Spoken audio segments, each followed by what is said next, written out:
Antenne Réunion et la ville de Saint-Joseph vous présentent C'est Saint-Jo. Dans C'est Saint-Jo cette semaine, 1 km 100 de plus sur le trajet de la contournante livrée aux automobilistes et l'élection des 32 élus du conseil municipal des collégiens. C'est maintenant, C'est Saint-Jo. On inaugurait ce mardi le 3e tronçon de la contournante allant du rond-point de Badjanti au nouveau quartier de Badera. 1 km 100 pour une durée de travaux de 13 mois. Dit comme ça peut paraître long en termes de délai, mais les contraintes n'ont pas manqué avec un gros travail de terrassement entre autres. Il y a eu beaucoup de déblais et de remblais de grande hauteur, comme on les voit derrière, qui ont été faits, des remblais de plus de 15 mètres, des déblais de plus de 10 mètres.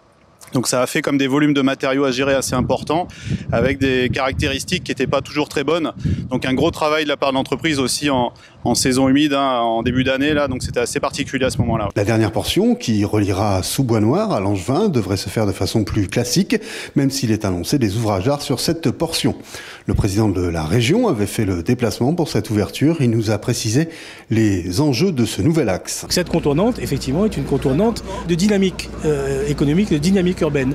Cela permet, effectivement, avec les différents barreaux de liaison qui ont été prévus, avec les zones d'activité qui sont également donc, en cours de développement, cela va permettre incontestablement donc, à la ville de Saint-Joseph de pouvoir avoir une nouvelle direction. La contournante qui, comme tient à le rappeler le maire de Saint-Joseph, n'a pas vocation à éviter Saint-Joseph, mais à mieux y accéder. Je crois que ce qui est important aujourd'hui, c'est que nous ne sommes pas sur une déviation.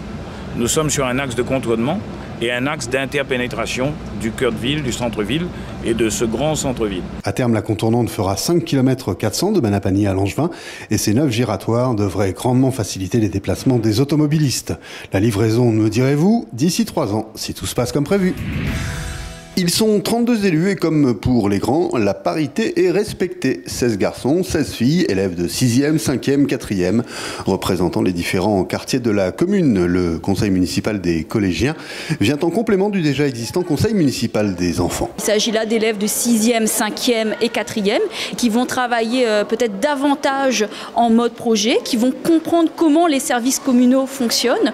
Ils auront un budget pour pouvoir mettre en place chaque année des projets. C'est Emma Wong Fong qui a été élue, elle retrouve l'écharpe tricolore. Je me suis présentée car j'ai bien aimé il y a 2 ans de ça le CME. Ça m'avait beaucoup plu avec les actions qu'on avait faites.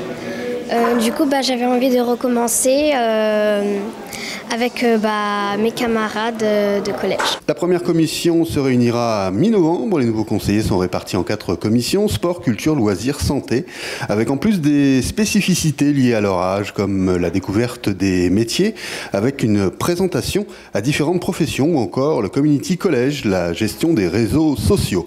Les collégiens observent certains problèmes de la vie quotidienne et pourront désormais, à travers cette instance, influer sur les décisions.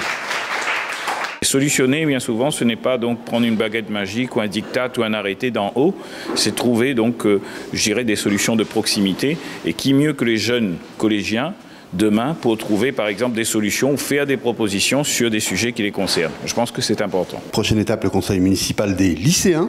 On pourra dire après cette élection que les jeunes ont leur mot à dire à Saint-Joseph. En tout cas, un bel exemple de démocratie participative. Dans l'agenda des jeudis soirs 9 novembre, l'ouverture du Safran fête avec l'élection de Miss Saint-Jo. Le 11 novembre, la journée de la 3e jeunesse.